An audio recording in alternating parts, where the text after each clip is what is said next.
Ô, gente, me perguntaram quais são os riscos de fazer uma cirurgia, quais são os riscos e as possíveis complicações que tem numa cirurgia de rinoplastia. O maior medo que a gente tem é quando o nariz infecciona.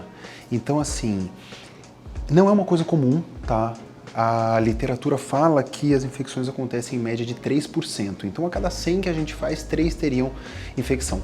Com o uso das máscaras, a gente percebeu que teve um aumento, não é possível quantificar quantos casos a gente teve, quantos por cento aumentou, mas é visível que todos os cirurgiões que operam o nariz perceberam que teve um aumento nessas infecções. Por quê? Ainda não se tem nenhum estudo mais apurado, não se tem nada comprovado do motivo que causa isso.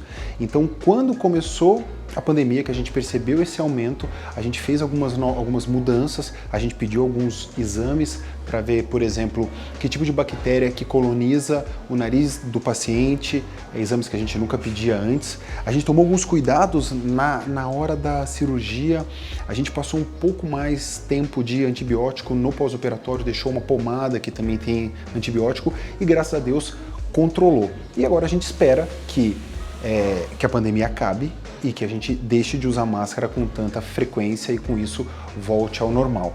Mas o principal risco é que quando você tem uma infecção, o pus em contato com a cartilagem consome essa cartilagem. Então aquele nariz que estava arrebitado pode perder um pouco de projeção, pode cair um pouco, a bactéria consome essa cartilagem, então pode mudar um pouco o formato.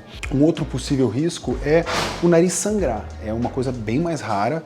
Eu já tive, em todos os casos que eu operei, eu tive 2 casos que o paciente teve um sangramento importante depois do 2º dia, então o paciente teve que voltar para o hospital para a gente abordar esse caso. Então é uma coisa extremamente muito rara, mas os cornetos nasais, eles têm uma vascularização muito grande.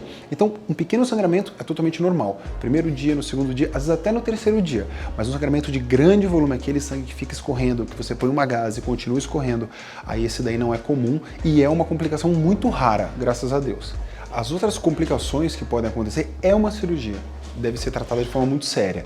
Então o paciente tem que fazer uns exames antes da cirurgia para ver se o organismo dele está em condições de fazer uma cirurgia e com isso a gente minimiza um possível risco. Por exemplo, se o paciente tem algum tipo de anemia, se ele tem algum tipo de alteração no sangue que sangra mais, então essas coisas a gente consegue evitar fazendo uma bateria de exames antes da cirurgia. E mesmo fazendo esses exames, a gente pode ter alguma surpresa com o corpo do paciente, às vezes tem alguns tipos de alteração de sangue que o paciente sangra mais que não sai nos exames que a gente faz. Então é por isso que é importante a gente operar dentro de um hospital que tem toda a estrutura para dar o suporte que o paciente precisa.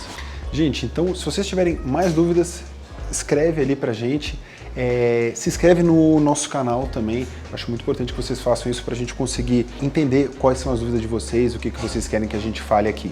Valeu!